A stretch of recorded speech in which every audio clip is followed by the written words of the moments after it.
Everyone. Today is going to be another underrated movie, and today I wanted to talk about Kingdom of Heaven. Yes, Kingdom of Heaven. I really find myself enjoying this film, and the reason why I think it's sort of underrated is because the original theatrical release that Ridley Scott wanted to do for this movie, because Ridley Scott's the director, it got scrapped, and since it got scrapped, 45 minutes of footage was not put into the theatrical release. And I think that's a reason why a lot of people really criticize this film in particular. I'm okay actually with the theatrical release. I didn't really have a problem with it. But I believe that the director's cut is superior. So I would encourage that, as far as how I'm putting it as an underrated film, I would even encourage people to just watch both and see if they can get the hang of, okay, how maybe the director's cut is maybe better than the original cut.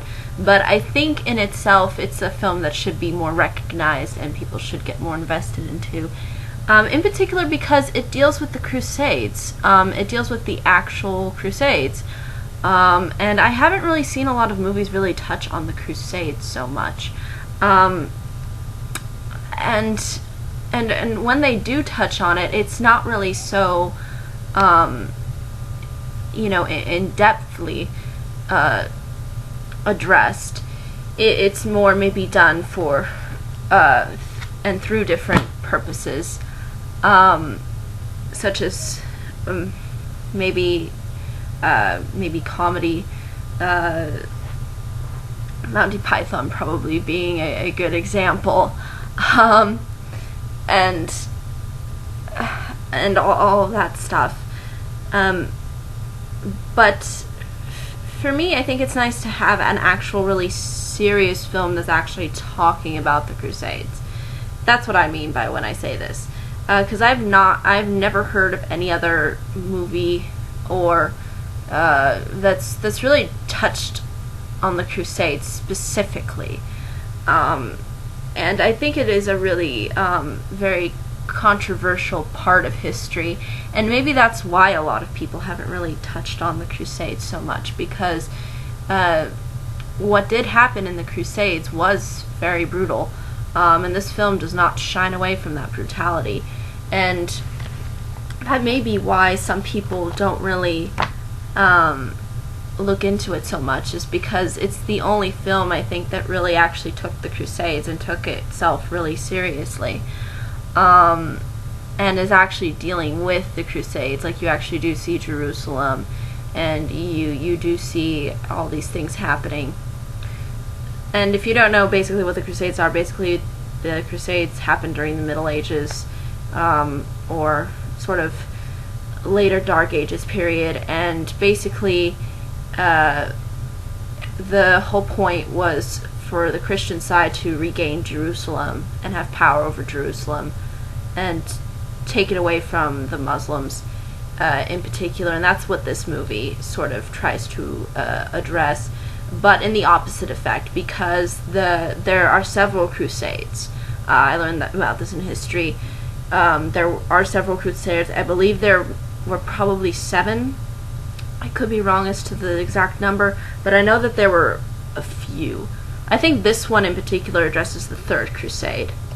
And the Third Crusade is when the Christians had occupied Jerusalem, and during the Third Crusade, the Muslims were trying to be on the offensive and reclaim Jerusalem for themselves. So basically, it's a Muslim and Christian sort of battle, type-ish war going on here, and that's really the history behind this movie, for the most part. And I really like how it addresses these themes of religion, and how how religious intolerance is really not really talked about. Usually people address things maybe on the lines of maybe racism, or we deal with maybe political division, but not necessarily like religious division. As far as I think really movies go, I mean, for the most part, I haven't really seen a film that really tries to touch really on this point in history, because I think the Crusades really embody a particular point in history where there was a lot of religious division, and how that division ended up really causing a huge power struggle between the religions. And you kind of see how literally it's another thing like that's just an instinct of human nature to be feared because we're different. Just because somebody is of a different is under a different set of rules, we end up not treating that person in the same way as we would somebody who is of a similar culture or background. It's that same kind of intolerance. And although the film, I don't think, focuses on it so much, I think it still feels like it's there, and it's trying to present that idea. And also the concept of I think God as well, because really God in the Crusades was used as a power tool and sort of like a weapon in order to establish their right. Like you'll hear this constantly in the movie. God wills it. This is God's war, and ultimately the Muslims think God is on their side, and the Christians think that God is on their side. So it's that whole division, struggle, battle thing that's really what encompasses a lot of this film. So I think it's really trying to address those religious divisions on that kind of a level, showing it how sometimes people do use religion for their own personal means and gains, like land, resources, and such. So, again, just something to note. I'm really trying to address to you a little bit of the history behind the Crusades. So if you find this interesting and you find it appealing, then you can somehow get into the world that Ridley Scott tries to bring you in. So now to basically what this particular film is about. I don't think there is a major difference between the director's cut and the theatrical cut when talking about plot, because the plot basically encompasses the same thing. I just think that as far as it goes, the director's cut is just better because it just gives you more, and it gives you more information about certain things. And since Ridley Scott had to cut it, it's kind of, you probably will notice this if you watch the two films side by side, that the way that he cuts it, it's hard to, because he sets everything up to be displayed in this way, and then and then having somebody tell him to have to go through and cut certain parts so that he can get a theatrical release of the film it is rather difficult. And I think that's why the film is just so critically bashed, because nobody looks into the director's cut, because they don't even really know about the director's cut and don't even realize, oh, Ridley Scott made a director's cut. And I think that's why probably the DVD sales actually of this film are rather popular, I think, because they do sometimes have he does sell the director's cut. So if you want to get the director's cut, it's on Netflix. And if you want to get the original theatrical release, I encourage you to do that as well. So maybe you can just compare, and then you can kind of come away with an understanding of, okay, which one do I really do find better. Again, there's probably various opinions about that, but for the most part, that's really all you kind of need to know is that I'm not really comparing the two. This is how the director's cut plays out, and this is how the theatrical release plays out. No, they're practically the same thing, except the director's cut just gives you more in-depth, detailed, important, in-depth, detailed things. Whereas the theatrical release still has the same theme, same messages, same kind of cinematography. It's just the execution is maybe not as in-depth as the director's cut. So having that being said, basically this film is about a man named Balian, who is played by Orlando Bloom, and yes, Orlando Bloom is in this movie, and surprisingly, I didn't actually mind Orlando Bloom in this movie. I really think, I think for that kind of role, I think he works, because even though he's maybe not one of the most interesting characters, I don't think he's really supposed to be. I don't think he's designed to be as interesting. I think he's just supposed to be this average person trying to go through this particular struggle of the Crusades. And I don't think he's trying to be anybody grand or anything, because he is not really a power-hungry guy. He doesn't really want power or control or any of that stuff. He just kind of wants to get through this whole Crusades process. So for the most part, his character is okay by my standards.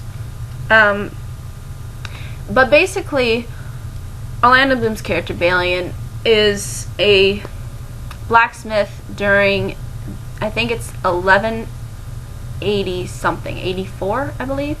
And he's in France, and he's a blacksmith. And his wife, it opens with his wife being buried. And she is being buried because she's dead, and she's dead because she committed suicide. I believe it explains the reasoning behind the fact that she did commit suicide. I think it was because of the fact that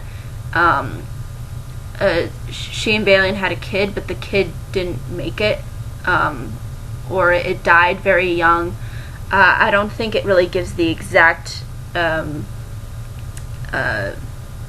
reasoning behind it, but it puts it into that perspective that there's a kid involved and that the kid wasn't able to make it, and she was just very desperate and very, very depressed by this. So again, she committed suicide. And you have to realize back in those days, religion was very, very forced upon you. It wasn't a choice like it is now. You kind of had to believe in the Christian faith if you were in Europe for the most part. You had to accept Jesus and all that stuff. You had to go with that, and if you didn't, you would be considered almost sometimes, even if you disagreed on certain things that maybe as to the specificities of Christianity, unlike how the Pope, because again the Pope is kind of the leader of all the Christian faith during this time, because we don't have Protestantism or any other sectors of Christianity. We only have the Catholic faith during this period.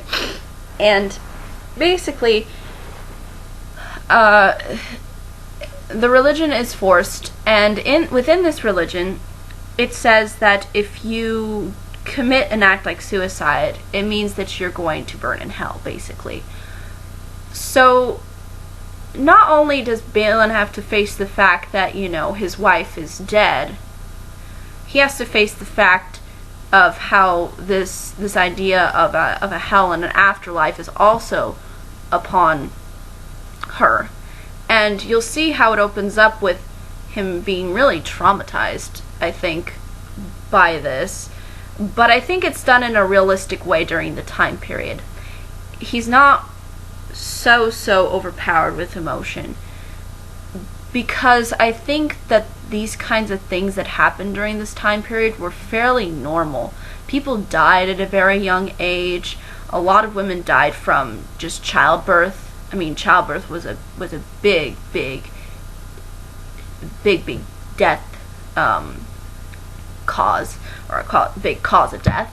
And that's what I think you need to understand when you look at this, is that he is in a world where this is just kind of normal.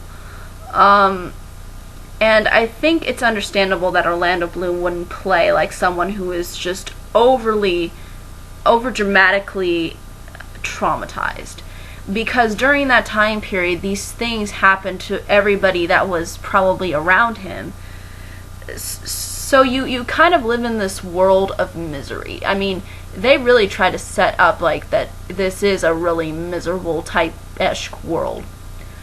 But basically that's really the gist of what you have to understand, is that basically his wife, according to what people believed in back then, she should be in hell, because that's what they believed in. So you have his half-brother, who happens to be a priest, I believe. Yeah, he's like the local village priest. And basically he's the one that helps bury her. And he sees that she has a cross as a necklace, I believe. And he takes this cross and he like hides it. I'm not sure if it was out of greed or not. I believe it was made out of some kind of metal. And again, a lot of people were poor during this time period. So, I mean, I guess his motivations could make sense. That even priests themselves, were greedy. And he just decides, I'm just going to take this now. And then he goes to Balin's house and just kind of tries to, lecture him. And say, you know what, everything's gonna be okay, it's just, I guess I think he mentions to God a bit, like, everything's gonna be fine, blah, blah, blah, blah, blah. And then Balin, at one point, he sees that the cross that he took from the grave, and he knows that it's from his wife. And this really pisses him off, like really makes him mad. I mean, but I think it's fairly understandable, considering the fact that you took somebody's property, especially when they were dead. You took their property, which maybe was their only like sense of protection, because I'm sure a cross is a symbol sort of like that you're trying to be with God. And it's kind of like taking somebody's, maybe even taking somebody's gravestone away, so nobody knows that that there is even a person buried there. It's kind of, I think, a similar effect, that this cross is like the only thing that is a means of I think protecting her and having a form, I guess, of respect for the dead. And again, that this priest clearly shows that he does not respect the dead whatsoever. And when he sees that he took the cross, and since he's a blacksmith, he gets so mad that he up in front stabs the guy since he's a blacksmith, he has to.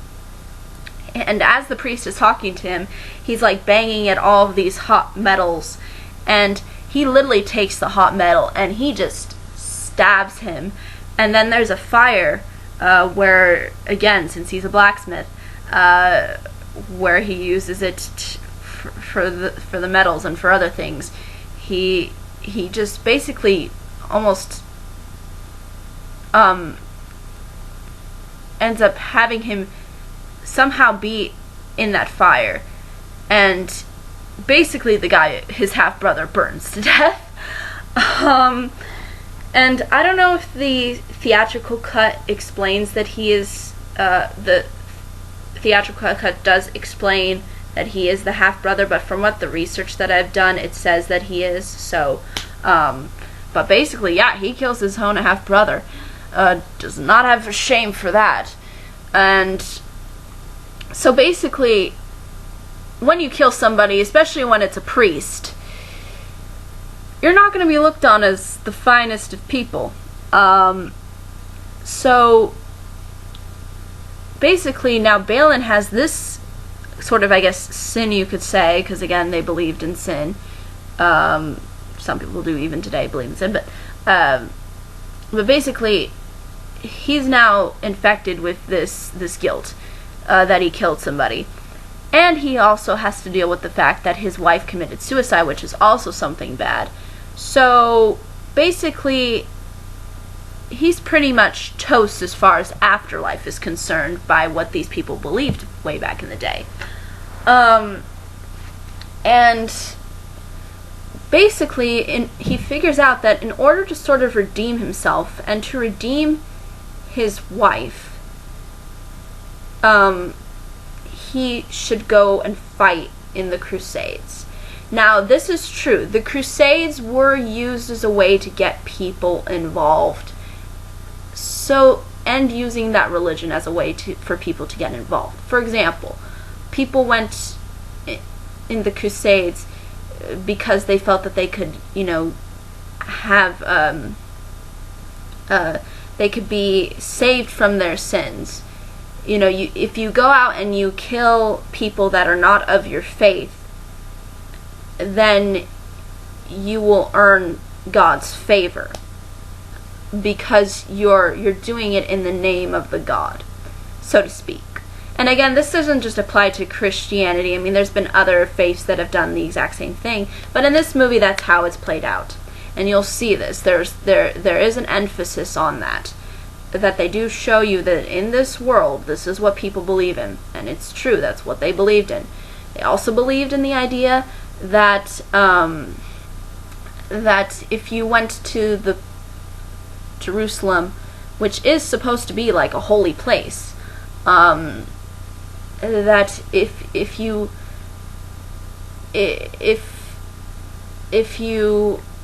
went there, it would be a means of you being able to regain this land that was lost, and that should be a part of the Christian faith. So it's all a power game. It's all what religion has the most power, and who can dominate the world. That's basically how this movie tries to play into that fact. Because again, the Crusades were a fairly religious war, and I know religion is very controversial. I don't want to really get into a religious debate at all. But what I'm saying is that that's what they believed during the time period as far as the context of this movie, and they too tried to present the idea of what religion has more power. That's really the main thing. It was used as a power game, and they used religion as a means to establish that power. By conquering places that were considered holy, and Jerusalem was considered a very holy place in the Christian faith, as well as the Jewish faith, and as well as the Muslim faith. So that's there you go. That's pretty much how I can explain it, as far as everything else is concerned. So you might be wondering how Balin figures this out. Well, his long lost father comes and meets Balin, and basically he knows that Balin killed somebody, and he kind of says, well, you need to kind of pack your bags and get out of here, and I can get you out of here, and you can redeem yourself if you come to Jerusalem. And this guy is played by none other than Liam Neeson. We have a really good, actually that's what also I wanted to mention about this movie, we have a really good cast here. I mean, you've got Liam Neeson, Eva Green, Jeremy Irons, Edward Norton, big names in this movie. And basically his dad's name is Baron Godfrey, and basically he leads him, along with some of his father's companions, he leads Balin with him to go to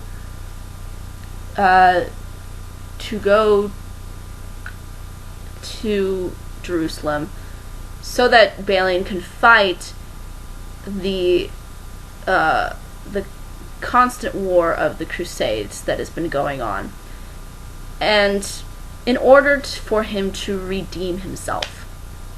That's basically the gist, and the purpose for him, is to go to Jerusalem and redeem himself and find God, and then at the same time save his wife, who's dead from an eternal burning fire.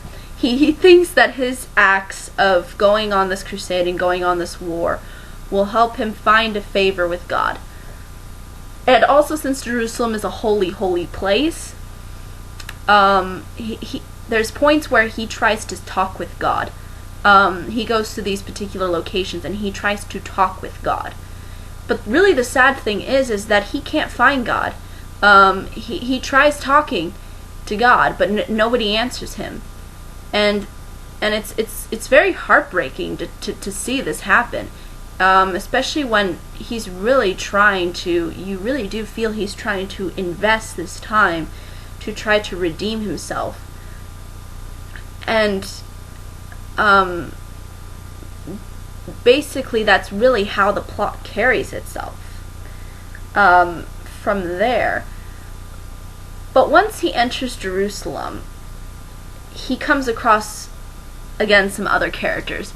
In particular, Princess Sibylla, played by Eva Green, and then Raymond, Count of Tiberius, played by Jeremy Irons, King Baldwin, played by Edward Norton, and our antagonist, who is Guy of Lustenau, who is played by Martin Cascosa.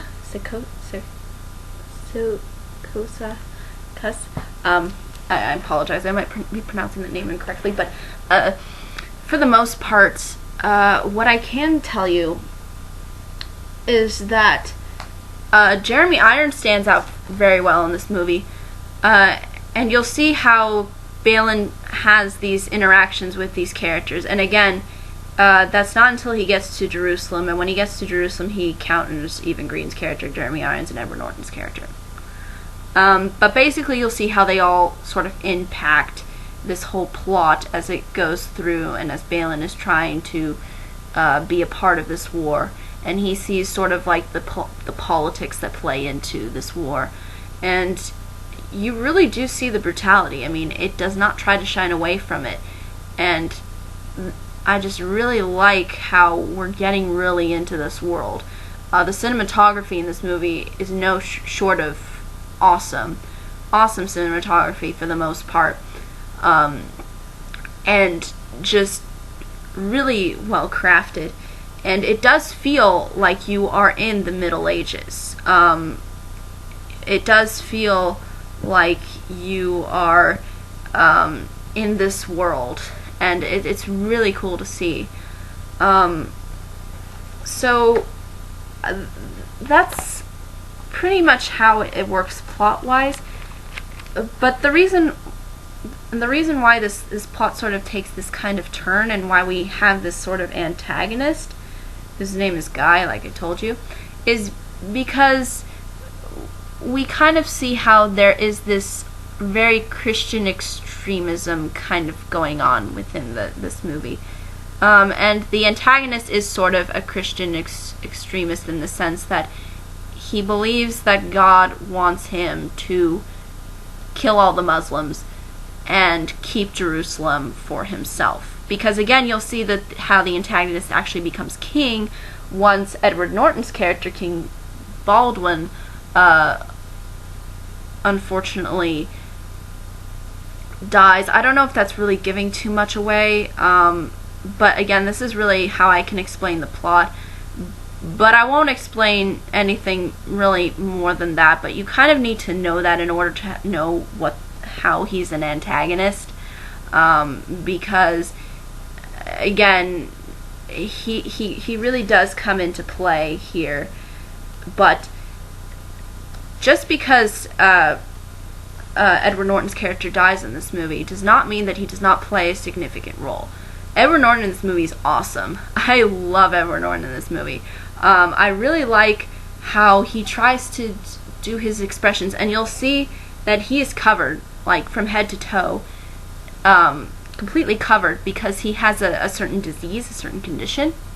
And you'll see how he's completely covered, and how he tries to use how he tilts his head, and how he tries to show sort of his expressions, and by the way he talks.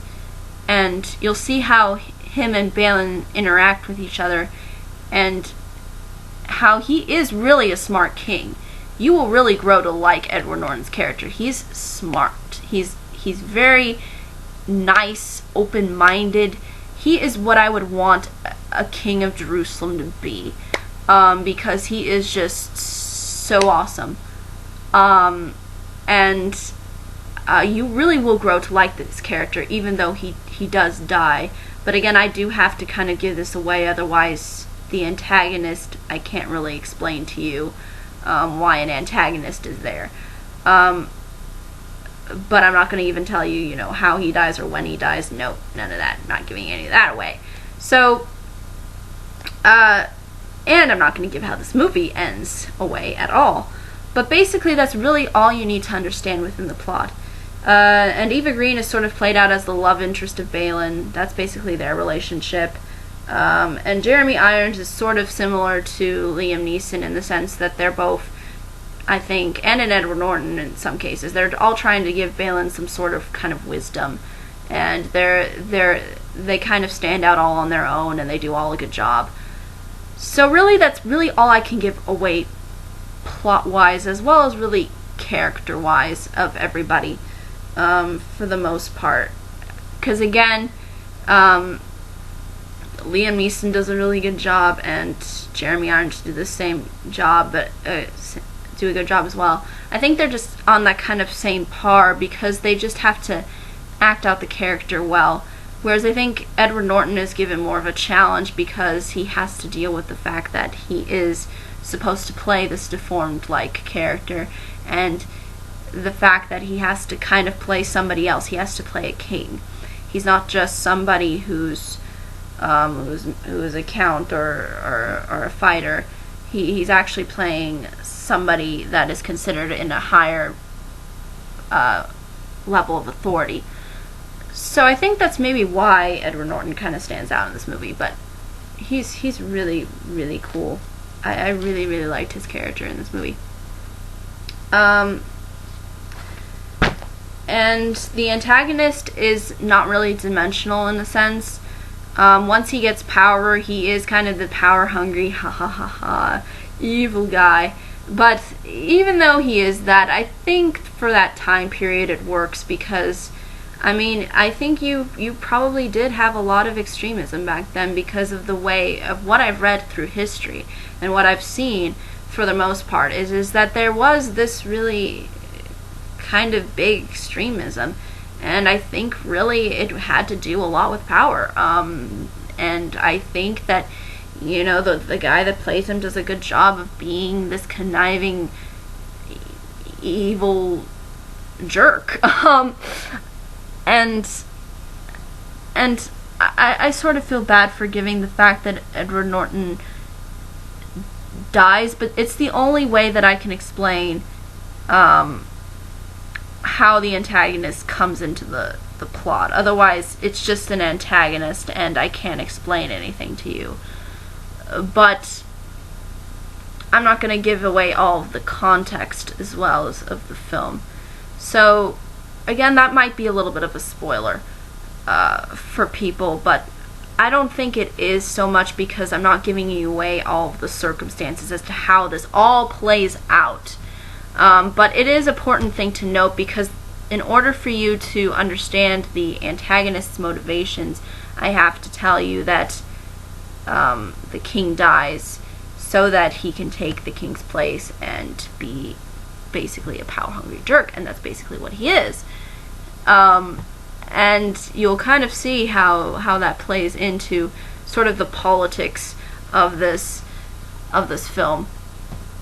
But for the most part, what this is all leading up to is to the Muslim offensive.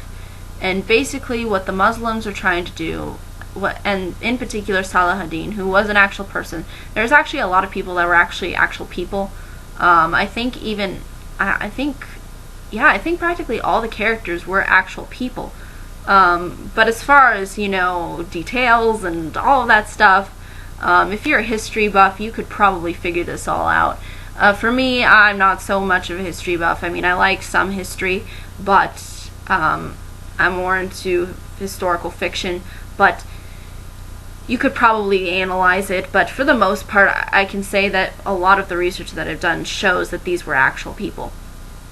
But Saladin was an actual person, and he did launch an offensive against the Christians who were holding Jerusalem during the time. And that's basically what the climax sort of leads up to, is this big battle, and you do feel really invested. You really do feel like, you've been on this journey, and you do see how a lot of people really did think back then. There is one point in particular where a guy kind of knows that he's going to die, but he says to himself, hey, he even tells Balian, you know what, even if I do die, I'll greet people that you've seen pass in the kingdom of heaven. It's that idea. It's you really do see how people had such an ideology, like that they knew that they would be okay even if they die, and that they didn't really fear death, because they felt that they were doing it for the right purposes, and that their intentions were good, and that their intentions would be rewarded with heaven. So it is rather sad. It is heartbreaking to, I think, watch at times, just to see how all of these events sort of play out, and you will really grow to like a lot of the side characters, I think. And I think Balian is supposed to be sort of like us. I think he's supposed to be more of like the audience, but at the same time he still sort of has a character to him, in the sense that he does want to find some form of redemption. And it's hard, because for someone like him, you can tell that it's really hard for him to believe and sort of maybe even accept God. And you'll kind of see how his character is really torn apart by this, especially by the carnage and the sheer brutality that goes on in this movie. Because again, the Crusades were probably one of the most brutal of wars. They were really brutal. They were very gruesome, and the movie really tries to hammer that in. And I think a lot of people will probably come away with really, maybe sometimes a little bit shaken by it, because it does kind of force, like, look, this is what actually happened in history. This is these things that were done actually happened, and we need to recognize this part of history. And I did study the Crusades in college. I had to take a Core 21 class about world civilizations, and we did talk about the Crusades. We talked about sort of the dawn of man till like the 1500s.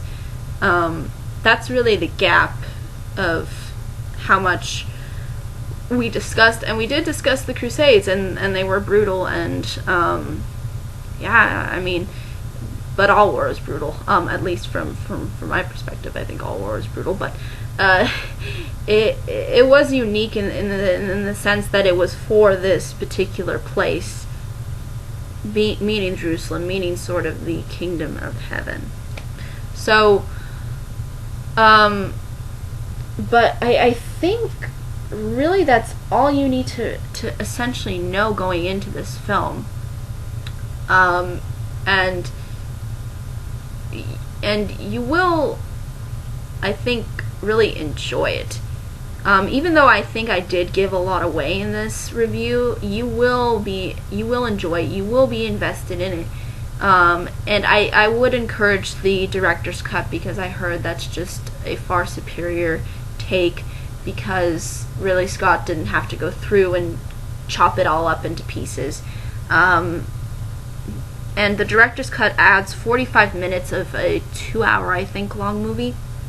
So yes, expect it to be maybe a little bit on the par of 3 hours, and I think that's why people in Hollywood were like, no, you need to cut it because it's 3 hours long and nobody's going to want to sit through 3 hours, and Ridley Scott had to go, oh, okay, I have to cut it. And so again, I actually even encourage people to maybe watch just both side by side, because you can see how the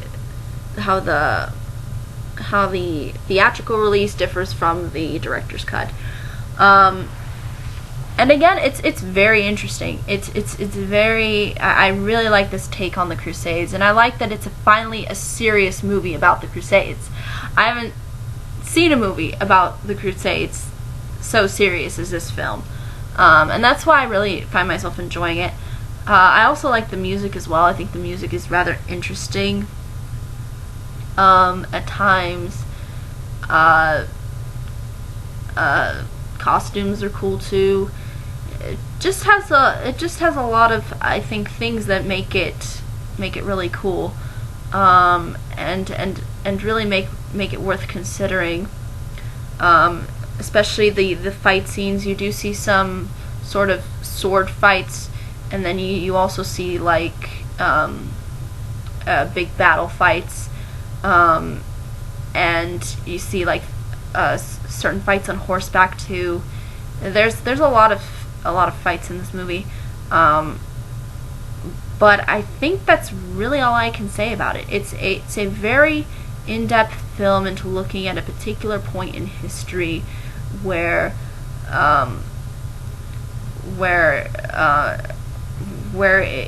religion was taken to such an extreme level that it ended up costing a lot of people's lives, and a lot of killing was done by this. And I think it's a film that we can really learn from. And the film even ends with saying that even Jerusalem today still has problems and conflicts. It's still an unresolved issue. And I think that holds really some merit. And I really think that people should really consider this. I think even Spoonie said that he really loved Kingdom of Heaven. But they were talking about the director's cut, and I could probably understand why. I'm pretty sure that the director's cut is superior. But I would definitely, if you're interested, it would kind of, I think if you're in going into the film industry, it would probably make sense if you looked at both, because then you could see like, okay, how did Ridley really cut these things appropriately by comparing the two. But if you're just a regular moviegoer, then maybe I would suggest more the director's cut version. But again, if you have Netflix, maybe the more the merrier. So, I mean, I think that's really all I can say about this film.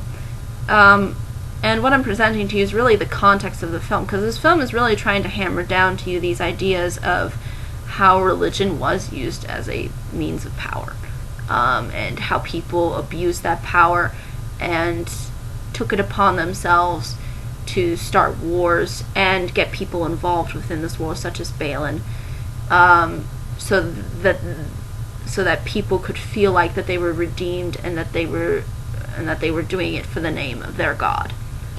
But really, that's really who it's going to appeal to. If you like those kinds of messages and things that I've been saying, you will really get into this film, and that's why I really like this film, actually, because I am more of that person who really likes it when they do dive into these like realistic, very emotional and very controversial-esque type feelings.